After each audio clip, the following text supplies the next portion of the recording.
Was there in your research and your writings of these films, was there kind of a hidden jewel, something that you didn't realize upon first viewing was so exceptional? Well, I would have to turn to Shawshank Redemption. I realized that the Shawshank Redemption is a highly popular film, and that, word of mouth has made the Shawshank, number one on the Internet Movie Database. But what I didn't realize until I started writing about the Shawshank Redemption is that there are some very interesting things that are happening in this film that most people who enjoy this film aren't aware of. If you've got a couple of seconds, I can fill you in on this. No, I absolutely want to hear it. Yes, sir. Okay. The Shawshank Redemption is a movie that's essentially about men in prison. There are really no women in this film at all. Mm-hmm. And yet I think this is really a movie that's all about women. All of the men who are in Shawshank have been placed there because they've performed some sort of heinous crime that has separated them from the world of women. And because of that, they behave in ways that are often, I think, aberrations of healthy behavior. I'm thinking especially of the sisters, for instance, those rapists who assault Andy all through the course of the film. Now, Andy is in jail because he's wrongly convicted for killing his wife and her lover, a wife that has engaged in really a kind of rebellion, a domestic rebellion from her marriage. And Andy, at the very beginning of the film, is just trying to survive. But in the course of the film, I think he comes to appreciate the importance of rebellion, particularly his wife's rebellion. Now let me try to define this a little further, because this is a complicated scheme that I worked out in this essay. Notice all the figures that appear on Andy's wall, those girly photographs, those girly posters that hide the opening of his vagina-like escape route that's going to take him down to Zihuatanejo. In Castilian Spanish, Zihuatanejo means the place of women. And all of those women, all of Andy's associations with women are connected in many ways to a kind of subversion. These are women like, for example, like Rita Hayworth in Gilda, who are essentially rebelling against the traditional role that they've been forced to hold. Raquel Welch in A Million Years BC? Yes. She has a similar role where she's thwarting the male patriarchy. And what Andy does in the course of this film is essentially, even as he becomes the warden's bitch, he also turns into a woman. He's raped. He has a traditional role of the woman as a teacher of men, who are in prison, for many of them for more than decades, right? Mm-hmm. And in the end, what Andy ends up saying is essentially that he's got to leave this place because this place no longer is working for him, just like his marriage wasn't working for his wife. One more example that Darabont put into this film. When Andy is in probably the one scene that stands out for most viewers is when Andy's in the prison office, the warden's office, and he puts on the Marriage of Figaro.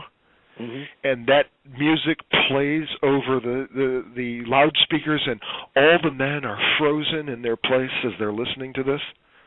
Well, there's a really interesting intertextual relationship here between this film, Andy's behavior, and the Marriage of Figaro. Andy has picked a moment from Act 3 when the Contessa and her housemaid are essentially talking about the Contessa's husband, the Count, who's trying to seduce the housemaid. And the two women are singing about, how do we prevent this from happening? How do we thwart the will of the master? And of course, if you remember the scene itself, the prison warden comes in and says, "Turn that off, Dufresne, turn that off," and he turns it up. Mm-hmm. Mm-hmm. So Andy's role all through this film is essentially that of the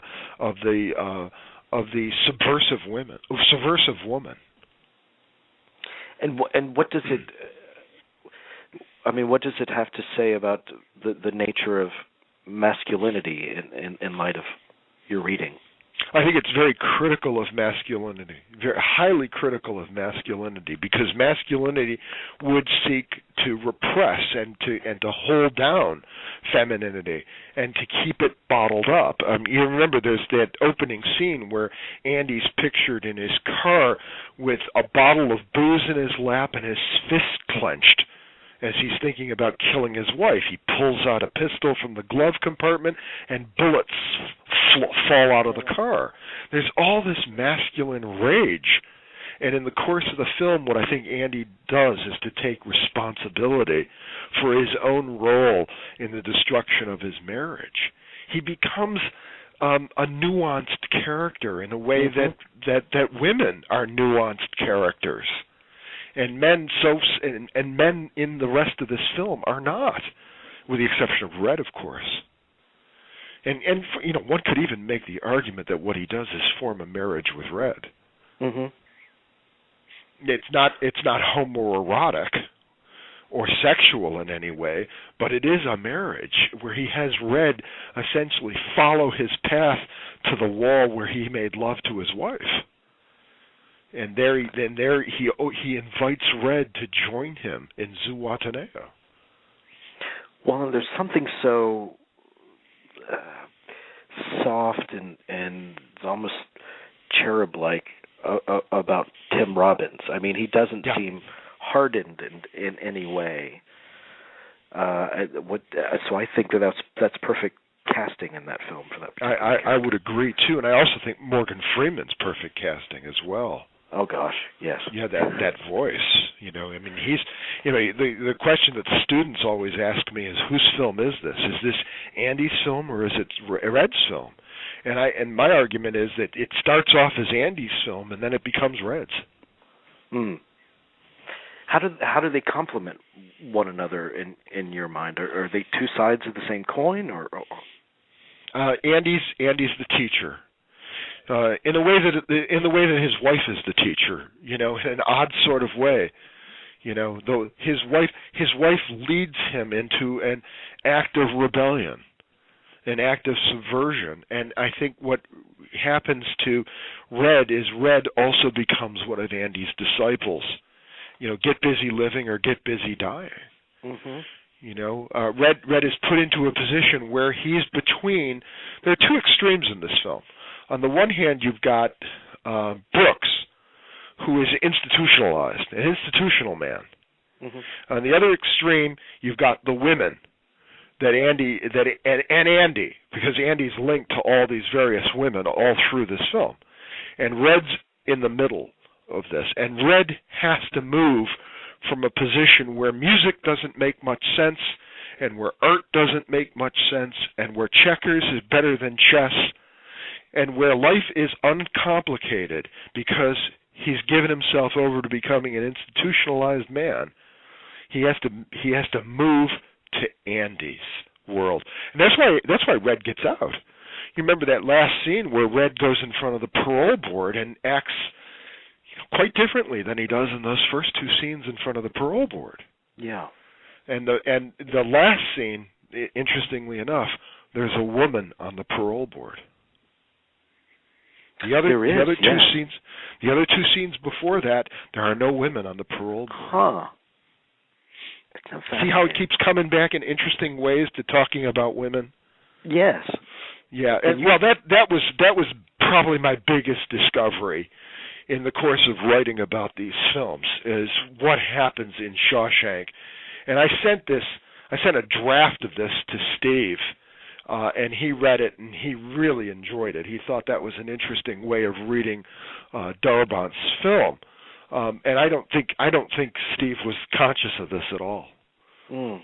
I think this is just something that I was able to piece together after many years of teaching this film.